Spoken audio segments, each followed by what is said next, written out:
Shukri Maxamuud Yuusuf waa hooyo umula oo hal mar magaalada Garowe ku dhashay 3 caruur ah oo mataana. Hooyadan 3 mataanaha ku dhashay Garowe waxa la sheegay inay ka timid baadiyaha Tuula Jalam ee gobolka Nugaal halkaas ay ku haysato 17 neef oo ari ah. Mataanahan ay mar qura dhashay Shukri waa 2 gabdhood iyo hal wiil waxaana la xaqiijiyay in isbitaalka ay ku umushay hooyadan danyarta in looga leeyahay lacagtii balse markii dambe la damintay waxayna xilligan dulsaar ku tahay qoys ku nool magaalada Garowe. Waxaan la dhahaa Shukri Maxamuud Yuusuf waxaan ka soo jeedaa Tuulada Jalam baadiyaheeda meeshaan Garowena hadda 4 bilood ayaan joogay arrin caafimaad ayaan u imi ilaahay alxamdulillah ilaahay 3 xilmood ayuu isiiyay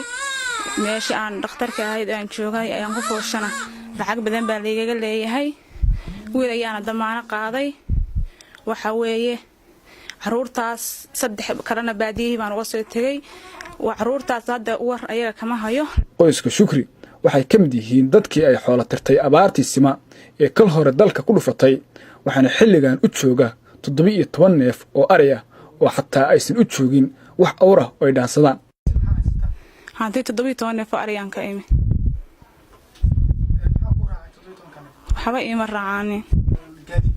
gaadiid hadda anagu aan leenahay ma jiraan rati reer aan ka soo kaxaysanay ayaan leensanay hadda markii aan ka soo kaxay reer 17 neef oo kuna dadka xoolo abaaraha dhaafeen baan ahay ay baadiyaha Jalameed baan deganaa toorka iyo agagiisa ay iska deganaa marka caruurtan 2 gabdhood iyo wiil weey isku mar bay dhasheen waa isbitaalka 6 bari baan joognay lacag badan baa leeyahay isbitaalka wiil ayaa damaano qaaday lacagtaas $600 bay gaaraysaa caruurtu way xanuunsanaayeen shidoonkooda dhacsanaa waxay ahaayeen caruur aan bila dhamaysan bilahooda wax harsanaayeen dhalooyin baa la geliyay waa ka waxay sheegtay hooyadan dhashay mataanaha 3 alla idamkii mooyee inaysan xilligan waxba u hayn waxayna ka codsatay bulshada Soomaaliyeed inay kala qayb qaataan korinta caruurteeda maadaama ayada iyo aabihii caruurtan dhalay ay yihiin qoys danyar ah isla markaasna ay ka mid yihiin barakacayaashii ku xoolo beelay abaarihii isxigay ee dalka ka dhacay. Laakiin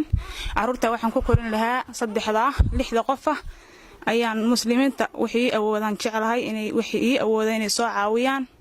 lambarkaygana waan sheegayaa 57 weey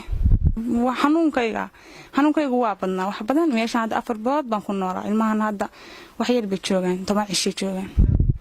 10 cisho baan dhalanaya